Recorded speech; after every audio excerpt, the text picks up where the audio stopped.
startups, the national institutes who've joined us today. This is the fifth webinar in the series of the National E-Governance webinar series. The DRPG had curated this as a platform designed for replication, presentations of the national award-winning initiatives under the e-governance programs. And we've had tremendous success in terms of participation, in terms of responses and understanding of the subject. Today's theme is excellence in government process reengineering for digital transformation at the state and union territory levels. And there are two success stories that are being presented today. One is the Mine Mitra of the government of Uttar Pradesh, and second is Kutumba, an entitlement management system of the government of Karnataka. Let me introduce our two speakers today. One is the first presentation will be made by Mr. Anil Kaushik, who is a joint director in the Directorate of Geology and Mining in government of Uttar Pradesh. He has been felicitated with the Platinum Digital India Award 2022 in the Ease of Doing Business category. The second speaker is Srimati Annapurna, who is the Additional Secretary in the 5th State Finance Commission of Government of Karnataka, and she had served as the Program Director on the Kutumba project. And she had also, of course, she also did a short service commission in the army for 5 years between 2001 to 6. So let me welcome both our speakers, and we look forward to listening to your initiatives. And congratulations to both of you on the successful leadership role that you have played in making these e-governance awards of 2022. So please go ahead. Okay. Let's see the film first. खनन आधारित समस्त सेवाओं को online माध्यम से जन सामान्य तक पहुंचाने हेतु तीव्र, पारदर्शी, सरल एवं एकीकृत माइन मित्रा पोर्टल को विकसित किया गया। माइन मित्रा पोर्टल के मुख्यतः 4 अवयव हैं। पहला, ऑनलाइन मिनरल मैनेजमेंट, दूसरा, ऑनलाइन सिटीजन सर्विसेज, तीसरा, इंटीग्रेटेड सर्विलेंस सिस्टम और चौथा, e-commerce platform. Online mineral management के अंतर्गत खनिज परिवहन हेतु EMM 11 transit pass, ISTP stockist transit pass जारी किए जाने का प्राविधान है। खनिज विभाग द्वारा खनिज परिहार नियमावली 1963 का नवीन संस्करण उत्तर प्रदेश उप खनिज परिहार नियमावली 2021 प्रख्यापित किया गया। ऑनलाइन सिटीजन सर्विसेज के माध्यम से जन सामान्य को पंजीकरण, परमिट, लीज, लाइसेंस एवं अन्य खनन संबंधित सेवाएं प्रदान की जाती हैं, जिनमें से कुछ मुख्यतः कृषि भूमि से निजी उपयोग हेतु साधारण मिट्टी की खुदाई किसानों द्वारा, 100 घन मीटर से कम खनिज भंडार हेतु फुटकर विक्रेता के स्वयं पंजीकरण की सुविधा, कृषि भूमि में उपलब्ध बालू, मोरम हेतु खनन परमिट, भवन विकास परियोजना से निकले उप खनिजों के निस्तारण की ऑनलाइन व्यवस्था, ईंट उद्योग हेतु रॉयल्टी शुल्क के ऑनलाइन जमा करने की सुविधा, पट्टा धारक द्वारा मासिक किश्तों को ऑनलाइन जमा करने की सुविधा, इंटीग्रेटेड सर्विलेंस सिस्टम के अंतर्गत geo fencing, PTZ camera at mines, weighbridge at mines, mine tag in mineral carrying vehicles, M-Check app, handheld reader with M-Check app, Checkgate, decision support system, command center निहित है।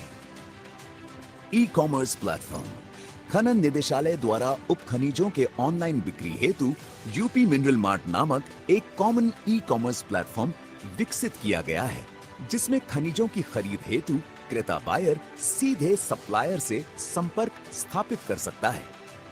इस portal पर जनपदवार ट्रांसपोर्टरों की भी सूची उपलब्ध है, जिससे उपभोक्ता आसानी से उप खनिजों के परिवहन की सुविधा प्राप्त कर सकता है। इसी प्रकार खनिज से संबंधित विभिन्न सेवाएं जैसे लीज, लाइसेंस, परमिट, रजिस्ट्रेशन को ऑनलाइन आवेदन स्वीकृति की प्रक्रिया लागू किए जाने से पारदर्शिता के साथ साथ ईज ऑफ डूइंग बिजनेस को भी बढ़ावा मिला है। चेक गेट मानव रहित, स्वचालित, IoT एवं आर्टिफिशियल इंटेलिजेंस तकनीक पर आधारित व्यवस्था है, जिसका उपयोग कर खनिज परिवहन से संबद्ध वाहनों की निरंतर निगरानी की जाती है। खनिज परिवहन में लगे वाहनों पर radio frequency identification device wine tag लगाया गया है, जिससे कि वाहन के चेक गेट से गुजरते ही वाहनों से संबंधित समस्त आंकड़े AI डिवाइस के माध्यम से निदेशालय में स्थापित यूनिफाइड रेवेन्यू कमांड सेंटर में तत्काल सूचना उपलब्ध हो जाती है। चेक गेट से प्राप्त आंकड़ों का सुव्यवस्थित रूप में अवलोकन रिपोर्ट्स एवं खनन निदेशालय के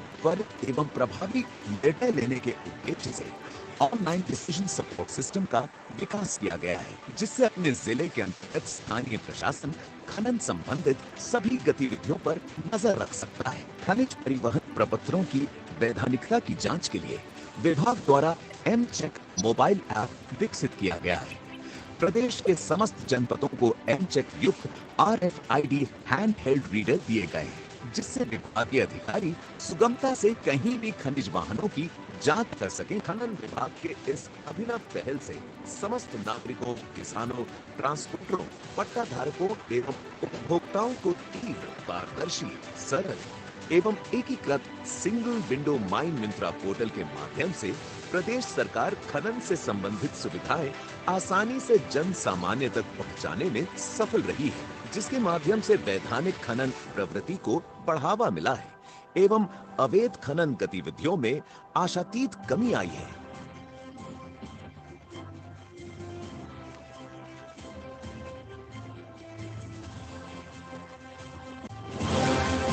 कुटुंब एक विशेष डिजिटल पहल है, जिसे 2022 के नेशनल ई-गवर्नेंस अवार्ड के तहत रजत पुरस्कार से सम्मानित किया जा रहा है। Why should a citizen submit proof of eligibility each time she applies for a scheme or welfare benefit?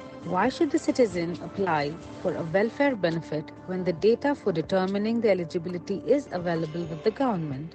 These two questions led Government of Karnataka to announce creation of Family Database, later renamed as Kutumba, in its budget of 2018 and 19, with an objective of delivering government benefits and services to eligible citizens without them having to apply. Providing services and benefits to the needy section of the society is a dream objective of every welfare government. Government of Karnataka came out with a system called as Kutumba, which is a social registry which creates citizens data hub and tries to automate the process of service delivery to the extent possible. Kutumba system has been developed by using public distribution system database as base and connecting multiple databases like birth and death registry, farmer database, education database, caste and income database, and so on to it. Databases are integrated both through forward and reverse integrations. The Kutumba system converts the subjective assessment of eligibility into an objective data-driven approach so that the errors of inclusion and errors of exclusion are completely eliminated. Apart from the Kutumba system helping the government in improving the service delivery experience, it also helps government in converting most of its governance decisions by creating a process of back office automation in which the databases of different departments are connected and objective decision making or an evidence-based decision making is enabled by Kutumba's system. Earlier, citizen used to access the services. When they used to access the services, they used to enter so many details, their personal details, their entries by themselves, and it used to take a lot of time. But after the integration with Kutumba, it's saving a lot of time for them by taking away the responsibility for entering the data manually, because it's most of the details will be autofilled through the integration with Kutumba. So it's estimated that almost 2 minutes per every transaction is saved, and altogether it will be 40% years of data entry time is saved. Fisheries. Suamoto delivery of scholarships to students belonging to farming family under the CM Raita Vidyanidhi scheme and old age pensions has been made possible by Kutumba. This in turn has removed the technology barriers faced by the computer illiterate citizens and enabled government to achieve the objectives of a welfare state. From the citizens' perspective, their interactions with the government system are now simpler and easier with great trust and faith in the government process.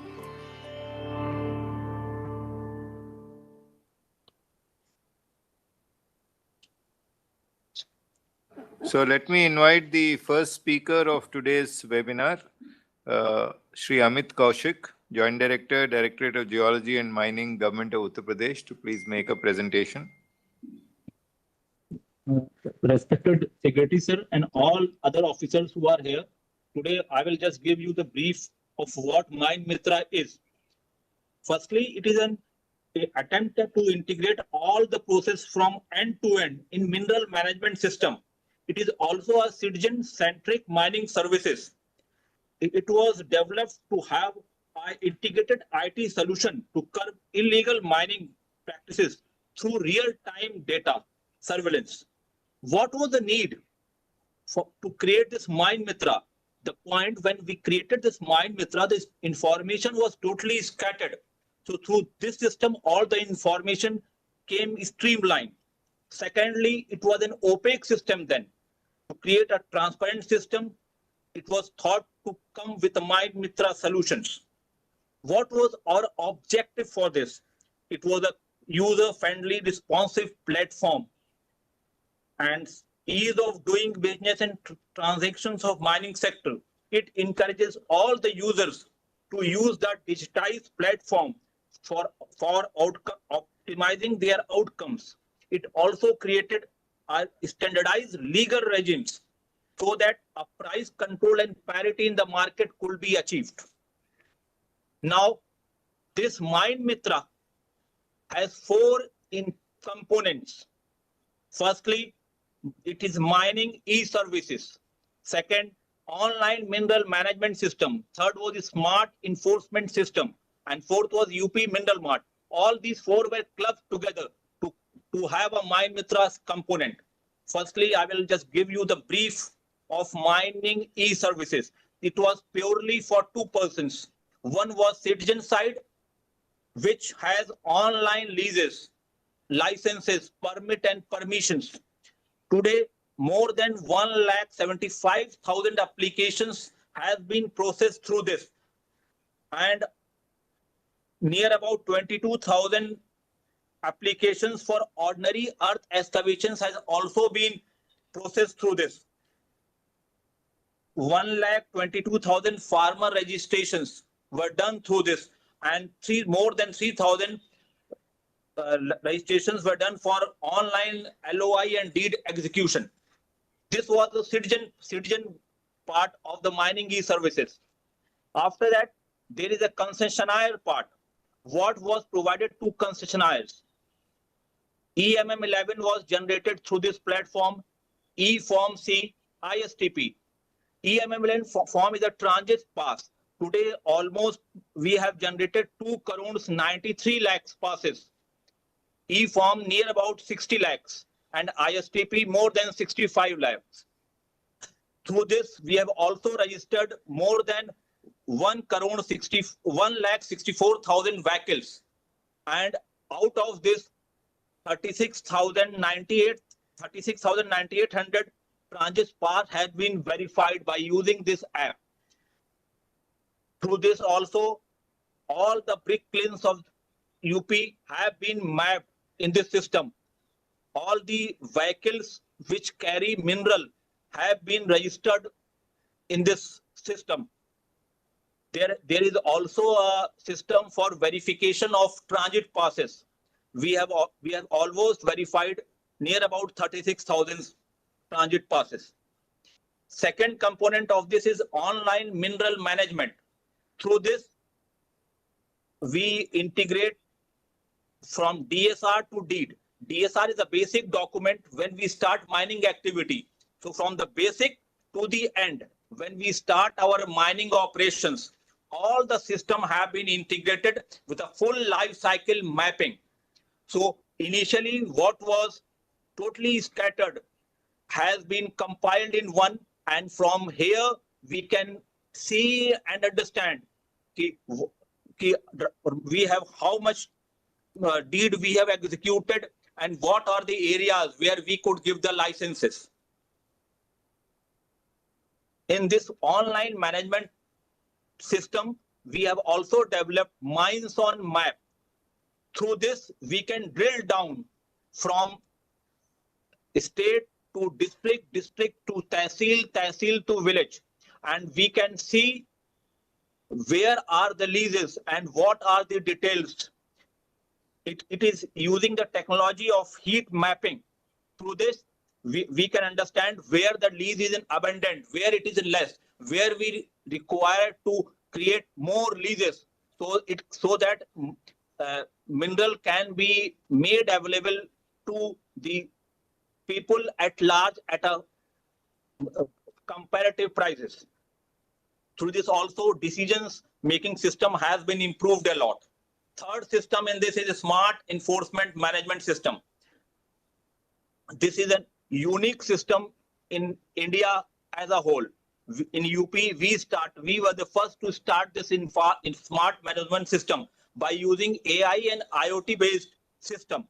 It is using PTZ camera, mine tag, RFID handheld reader, and unmanned check gate. All these data from all these components come to a unified revenue command center at Directorate of Geology and Mining, Lucknow, and in all the mini command centers of the districts. So whatever vehicles are moving, whatever mineral they are carrying, whether they are having a valid transit pass or not, whether they are overloaded, all the record in real time we get in all the districts of the UP. So enforcement can be done in a very real time basis. The details of this is through this system, we have improved our vigil and inspection 24/7. It also prohibits multiple transportation on a single transit pass. It also covers illegal mining practices. It prevents unscientific mining and illegal transportation. Through this system, we have come out with a very unique system. Through this, all the unscientific mining and illegal practices which were prevalent has been curved at large. So we created a very unique system in India, which can be replicated elsewhere also. Through this system, right now we have more than 50 activated check gates.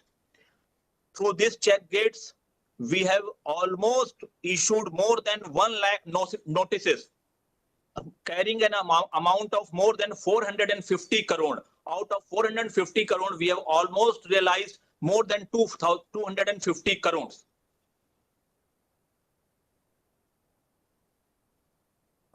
We have created the 50 check gates. They are in different districts of UP. All the data from this comes to the decisions support system, which is there at the headquarters in Lucknow. From here, all the data is given to the districts where they monitor, and through that they enforce their enforcement system. Last component in this is online e-commerce platform. Through this, we have mapped the customer and the supplier. Through this, anyone can register and can see which mineral is there in which districts of UP. So they can online buy those mineral, they can order those, and they can also choose their vehicles, through which vehicle they want to transport this mineral. So this is also a very unique system joining consumer and supplier through online mode, in at least in a mining sector. So what are the outcomes, quantifiable outcomes improvement which we have achieved through this Mine Mitra? Since we have started on 1st October, when we came out with the concept of this Mine Mitra, the transit passes which were issued online were nil. we progressed with the time.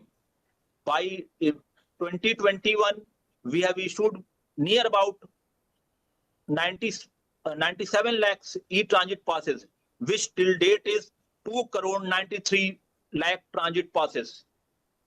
Similarly, ISTP, which is interstate transit pass, the vehicles which comes from other state in the state of UP, we can monitor these vehicles through this system. Right now, we have almost taken the data of 5 crore 71 lakh vehicles which have came in UP through other districts. Through this, we have almost realized more than 1,000 crore. And through EMM11, we have realized near about 11,000 crore rupees online. Next is brick clean. We have mapped all the brick cleans in the state of UP, and we have almost realized more than 1,500 crores through this. These were the quantifiable data. We have also registered lot of retailers who used to sell previously in the remote areas of some village. Now they are also connected through this system to all the district headquarters and at the headquarters in Lucknow. We have almost registered near about 20,000 retailers who are at a very remote places in a very small villages who sell these minerals.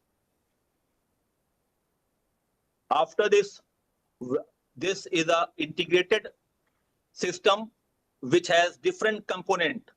EMM11, handheld reader, wave bridges, all the data comes at the state headquarters in a decision support monitoring system where we accumulate data, we analyze data using AI, and then we transmit these data to the district where they use this data to achieve the goals of curbing illegal mining practices and illegal transportation. Through this, we have almost achieved more than 250 crores in illegal transportation and 11,000 crores in government revenue. What were the key outcomes of this Mine Mitra project? Firstly, it digitized all the mining services. We have also integrated the system with the e-district portal. And right now we have almost have 1.74 lakh common service center network which are integrated with this system. It also helped us in ease of doing business in the state of UP. We have also integrated ourselves with Morth, Vahan, Nivesh Mitra, Bhulekh Revenue Department and CM dashboard. So all this data is being monitored by CM dashboard also. What technology we used in creating this Mine Mitra? We used the SDLC framework and agile methodology. What improvement which can be seen by this system? Firstly, it built a trust amongst all the stakeholders. It also promoted ease of doing business in the state of UP. It increased the transparency and it improved the fair play and competitiveness.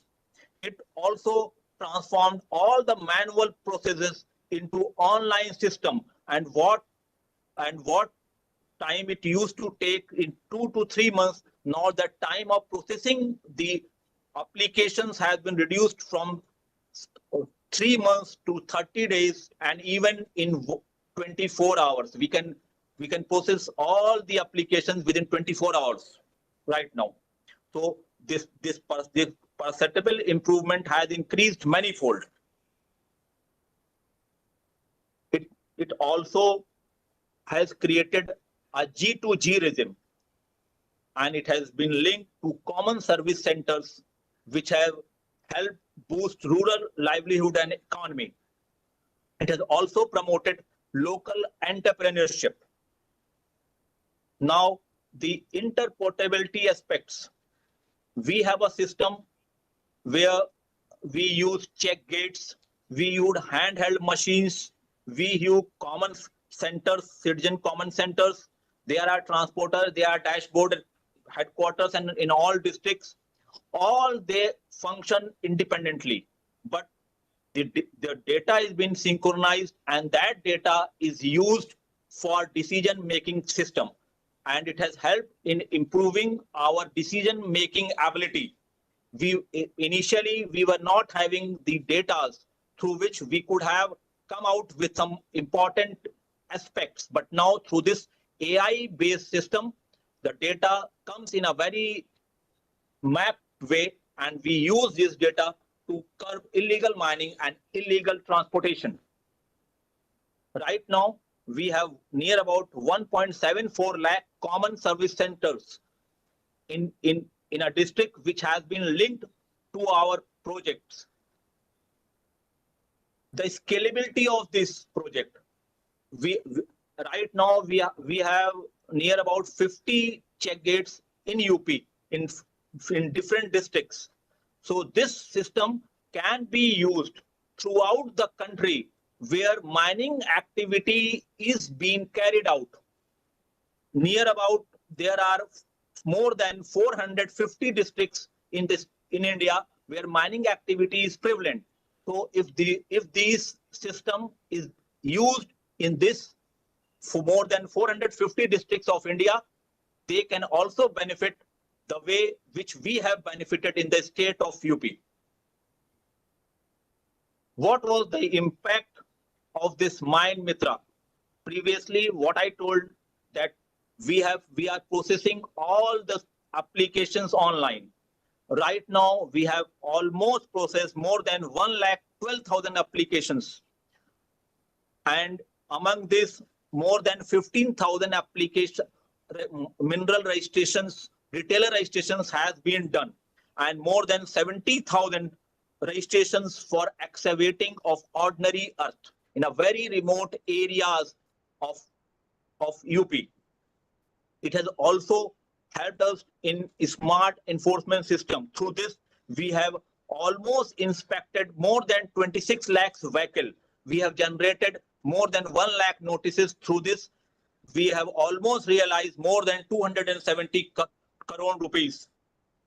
We have also installed 1.5 lakh mine tag, the tag which is used by the RFID unmanned check gate to get the data which is used by AI to help us in decision making system.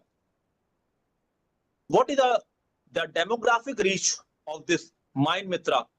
More than 2.3 crore farmers who have registered through this for digging their ordinary earth from their land.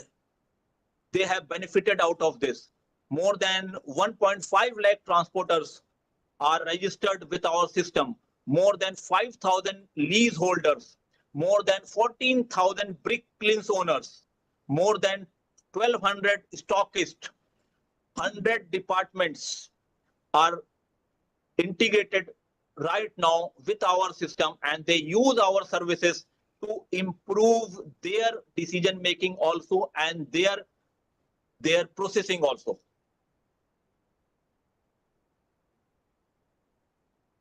Our system can be replicated in many other departments like GST.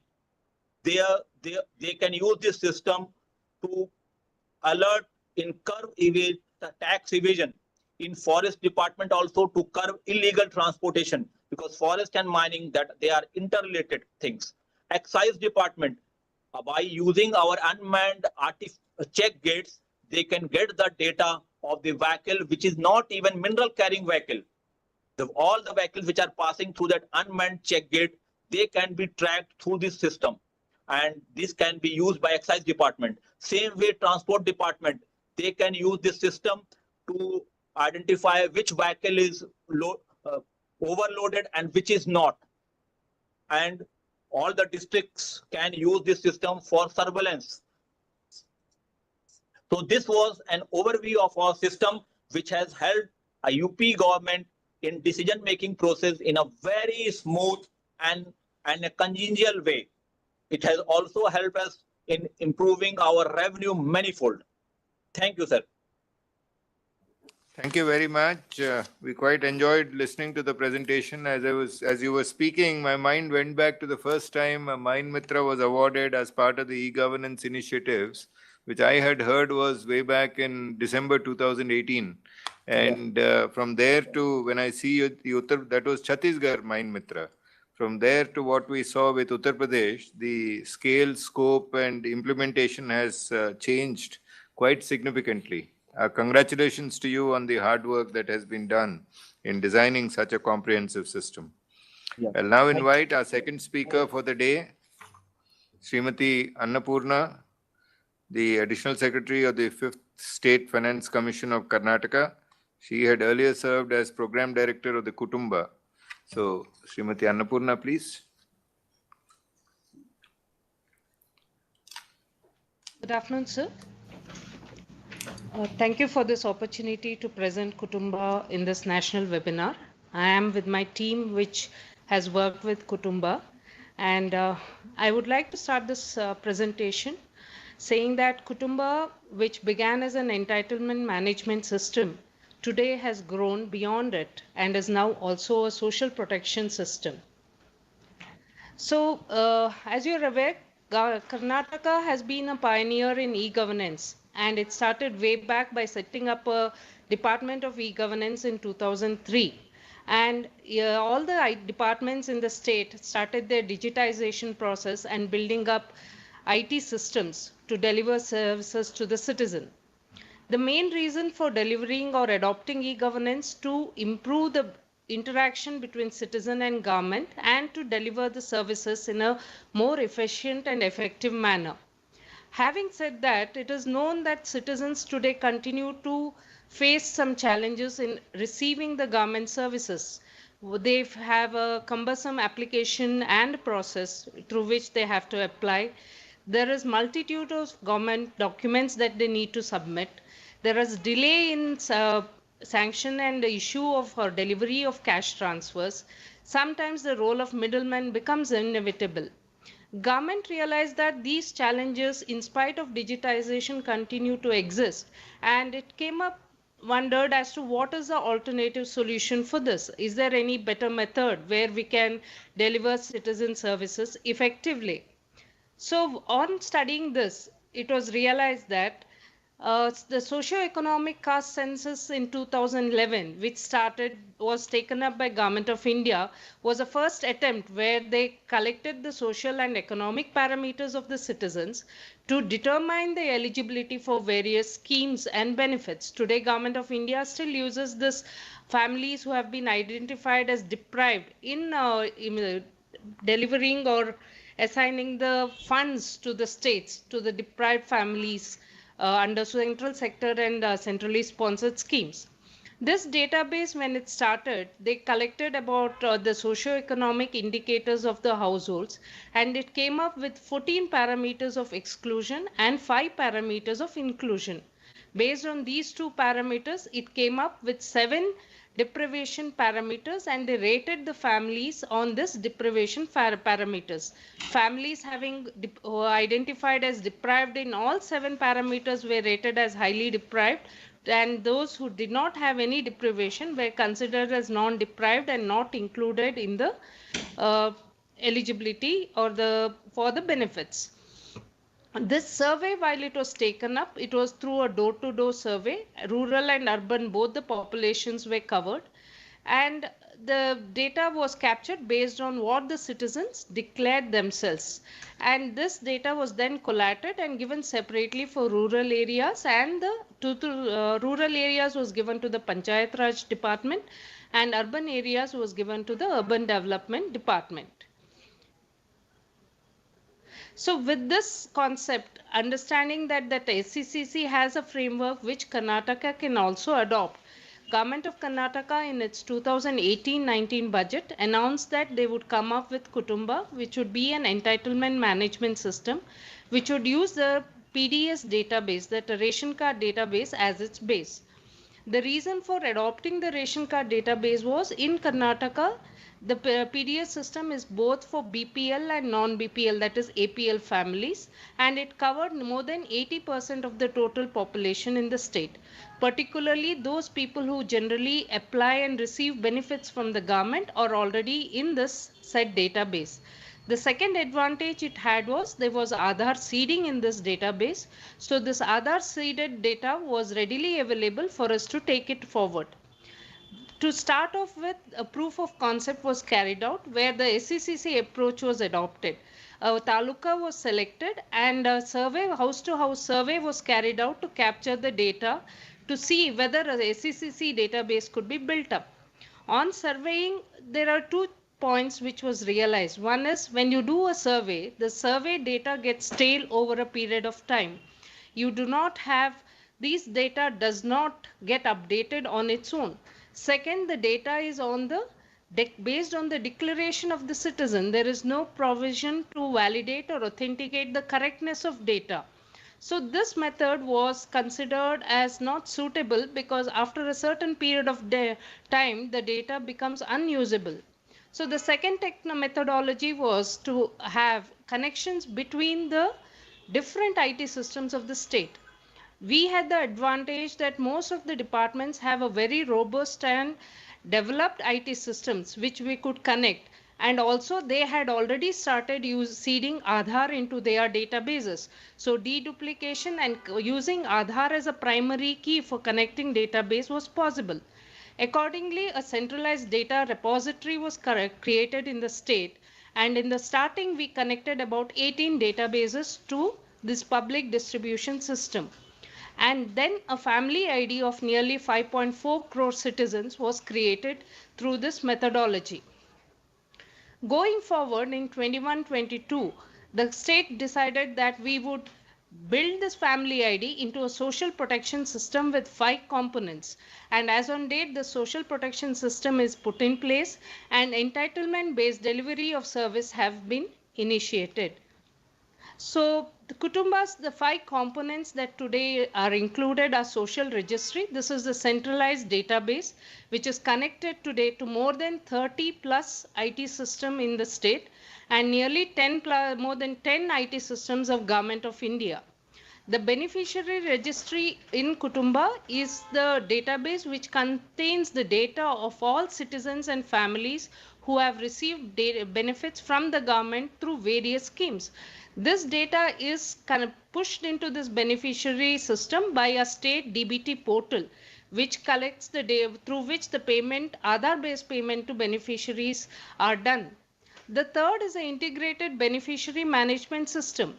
In Kutumba, we decided that Kutumba itself would not have a citizen-facing screen where citizens had to apply for benefits. The existing department applications were taken up to be the beneficiary management systems so that citizens can continue to access those systems. In the back end, all the systems in turn connect to Kutumba and fetch the data wherever required.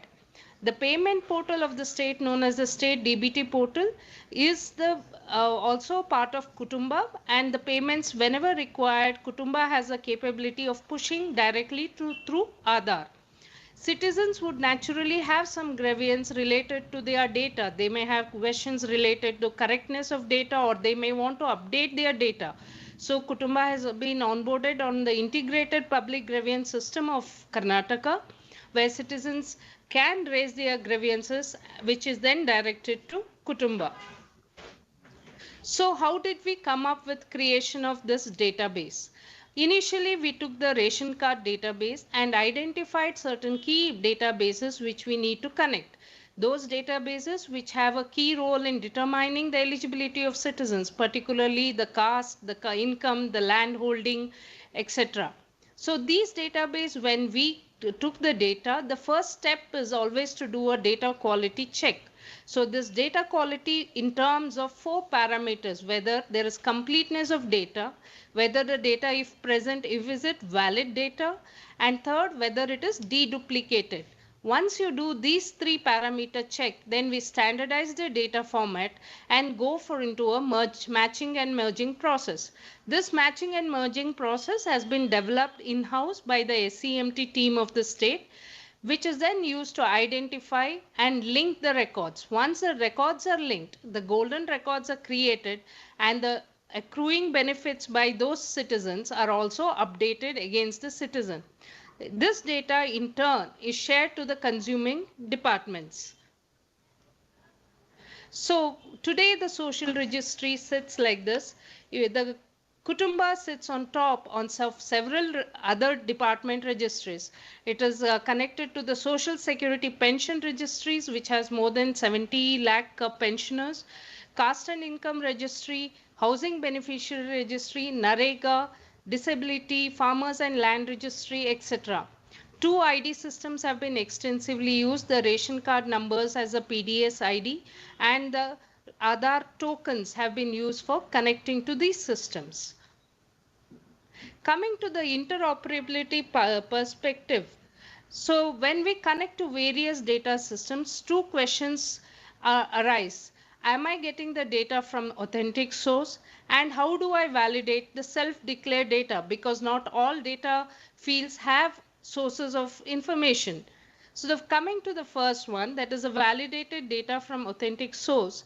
First, what we did was to identify the data source.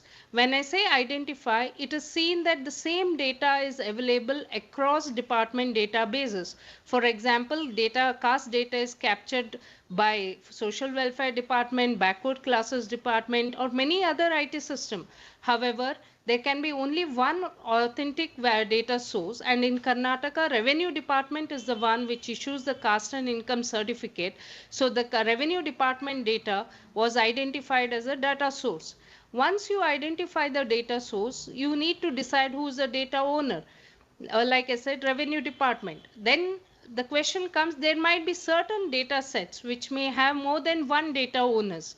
For example, date of birth. If you take the field date of birth, you have date of birth coming from the birth and death registry. You have date of birth in the education system. You have date of birth in other IT systems. So how do we decide date of birth should come from which system? So here the concept of survival rule was applied, saying that if the date of birth of a citizen is available in the birth system, the priority would be given to that data.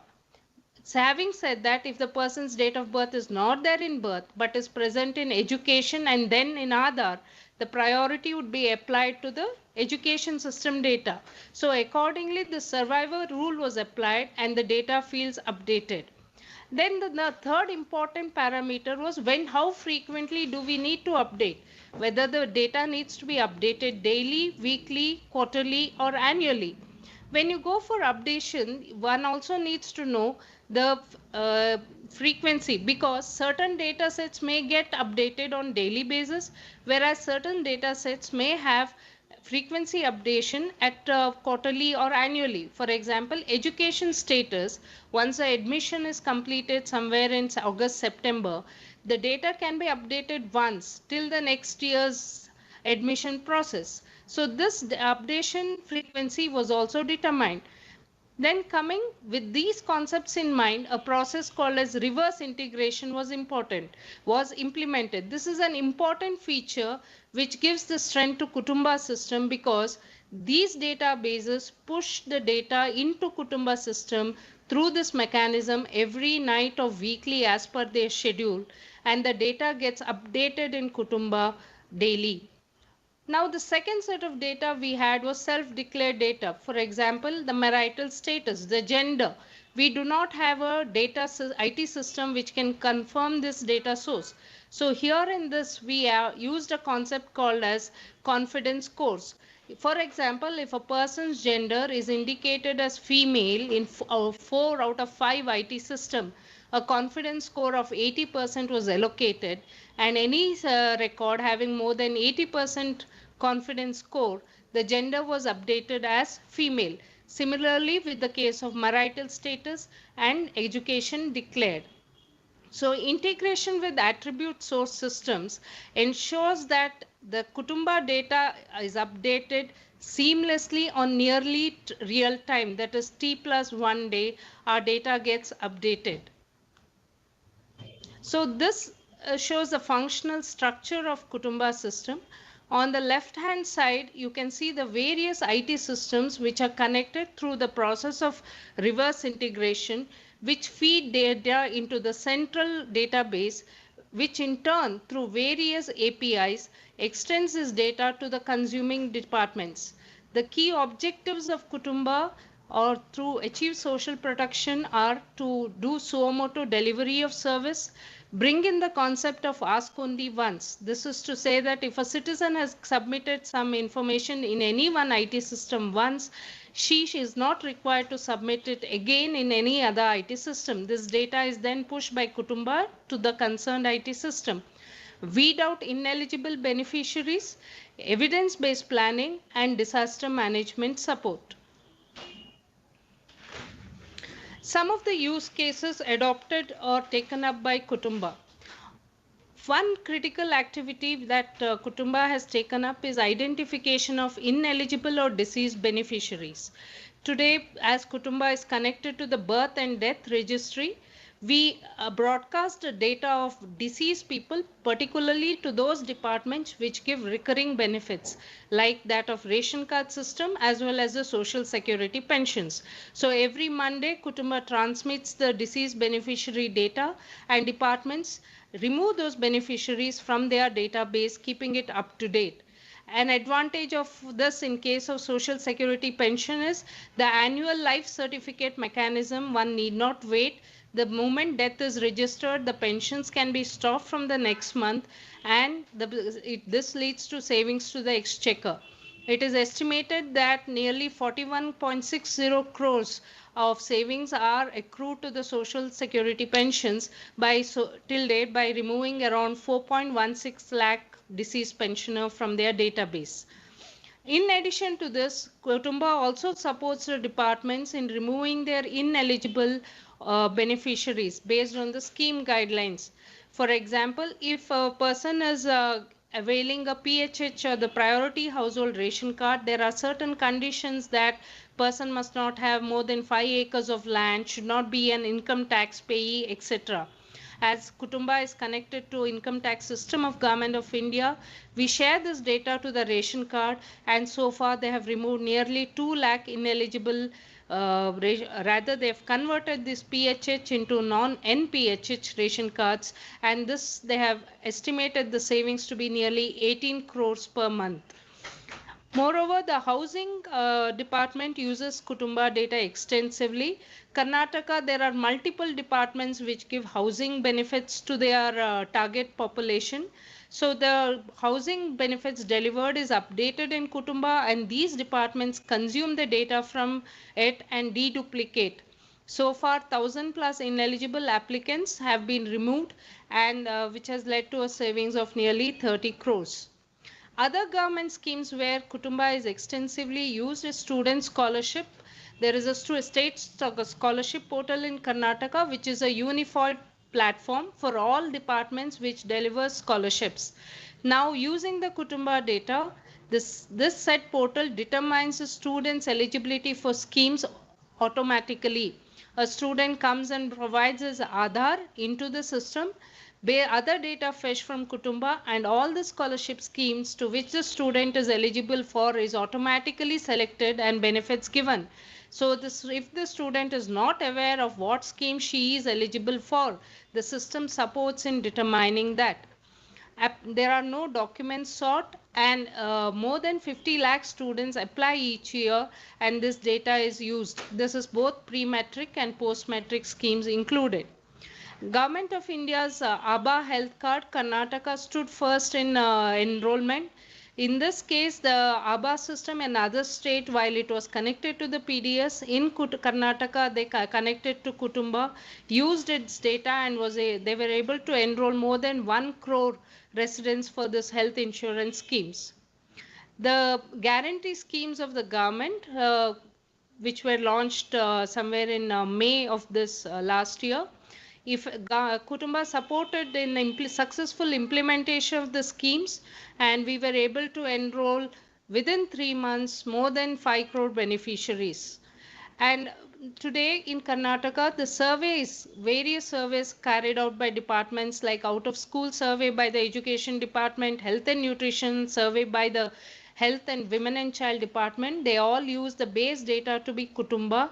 While using Kutumba data, they help this survey data to be interconnected, ensuring interoperability, and the reports can be generated using this facility.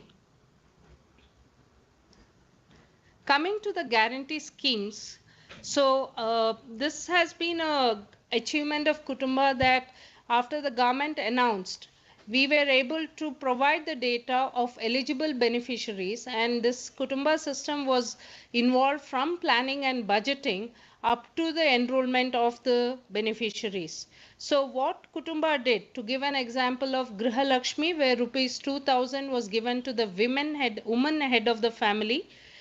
First, the scheme guidelines, based on the scheme guidelines, which put the exclusion parameters that IT payees and GST payees are to be excluded. So this data, using the data shared by income tax and GST system, we validated this data and removed those families which had either of those parameters as yes.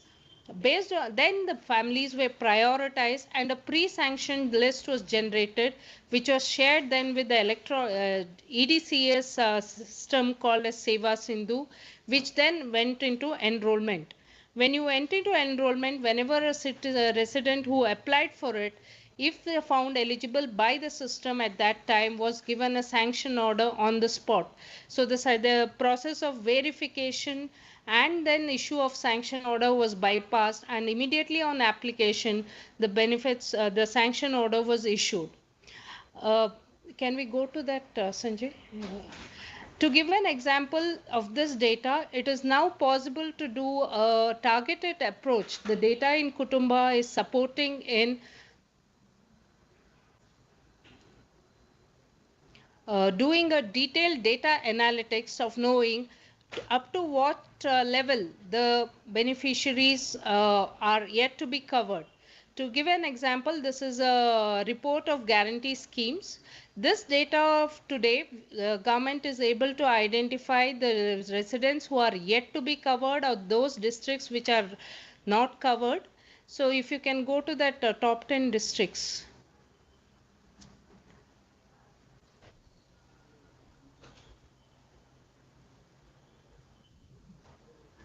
So using the data available from the beneficiary registry system and the social registry of Kutumba, it is now possible to review as to which are the districts which are performing well in the delivery of the scheme. This can be drilled down even up to the Gram Panchayat level. If you take Ramnagar district, so in that Chanpatna Taluk, if you drill down, you can go up to the Gram Panchayat level, and further from Gram Panchayat you can go down to the village level to see which are the villages where the coverage has been good or where it is not to the expected mark. To go to the bottom 10 district by scheme,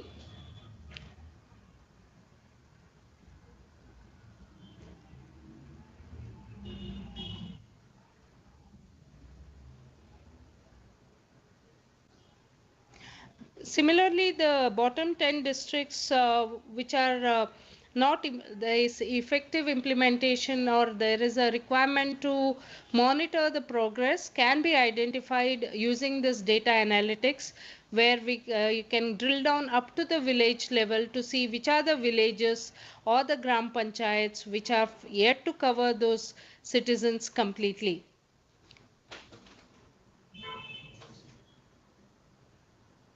Can we go back to the presentation? Okay.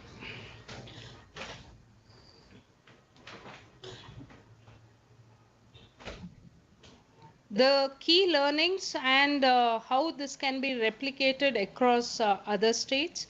This system, we have realized, supports extensively in evidence-based planning. Today in Karnataka, whenever a new scheme is being formulated, the requirement of budget and framing guidelines, Kutumba data is referred to, the likely eligible beneficiaries count and the numbers which will differ based on the eligibility conditions are identified, and then they are then the scheme guidelines are framed. The very short turnaround time is now possible from scheme formulation to implementation. The entire process of notifying in newspapers, calling for applications, verification of applications are completely removed, and they can go from announcing to implementation. Suo motu delivery of schemes without the citizens having to apply has been made possible both in terms of scholarship as well as old age pensions. Ineligible or deceased beneficiaries are being removed both in the legacy data as well as at the time of enrollment, so that clean data is brought into the system and only eligible beneficiaries are getting paid. Simplification of processes through business process reengineering, data analytics for identifying gender budget or human development index, etc., is feasible with this data. And today the system has stabilized to the extent there are departments on their own come down to Kutumba to connect with it and take data. So because there is awareness of the benefits of the system. Government of India systems, while we have connected with 10, there are other systems which the state is keen to integrate with. This sometimes becomes a long drawn process. The replication is possible in any of the states which have good IT systems in place. If not, it is suggested that those IT systems be built up having a primary key either with the ration card number or the Aadhaar number, so that these systems can be interoperable, talk to each other. Thank you, sir.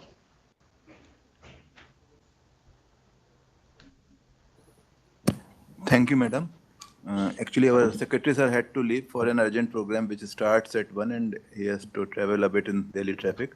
So, on his behalf, I want to thank you both. Just one small question from both the speakers. Basically, they are outstanding initiatives as everyone of us see. But who owns the source code and the knowledge about the product?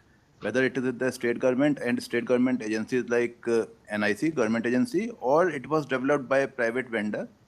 Just this small question from both the speakers. In the state of UP, NIC and UP DESCO, they own. Okay, right.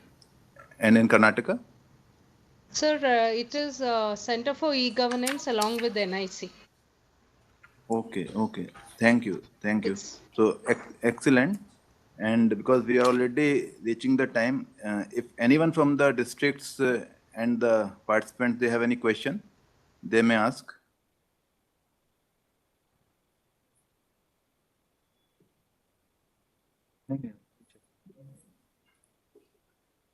So if there are no questions, no further questions, then we'll go to the vote of thanks. So first and foremost, I'd like to thank our Secretary Sir, who has always been a leading source of inspiration and whose leadership this initiative has reached this stage of maturity. And I also want to thank all the senior secretaries, chief secretaries, AR secretaries, IT secretaries, public administrators, institutes, startups who have been participating in these webinars. And because of their participation and the initiatives from the districts and states, we have seen such a successful outcome of all these projects. I particularly want to thank both our speakers, Shri Kaushik ji and Madam Annapurna ji. They made wonderful presentations on Mind Mitra and Kutumb. I would say that both of these initiatives are massive in scale, massive in implication, huge financial implications and benefits to the state governments. And besides, I think that they are highly futuristic because Karnataka in particular has always been in forefront of e-governance. And this is where when we discuss and we see and we envisage how the future of e-governance and service delivery will evolve. Suo motu service is what we will be working and discussing a lot in the days and years to come. So I am very happy that this course has already been set with such successful models and such examples. Karnataka has also done wonderfully well in the comprehensive method of identification of beneficiary, because as we all know in government, this is a major challenge. Unless the database is pure and clean, there is a lot of pilferage, leakage. So they have done a lot on this also, and this methodology maybe in the years of come, people in other states will also be contacting you, and this is worth a replication. And MindMitra in particular, I think that it is not only one solution, it's a package of multiple solutions. It has been presented as one, but it's a whole package in itself. And if it is working for UP, then other states will face an issue of descaling, because UP operates at such a large scale. And if it is successfully running at your scale, then any other state can gladly replicate it.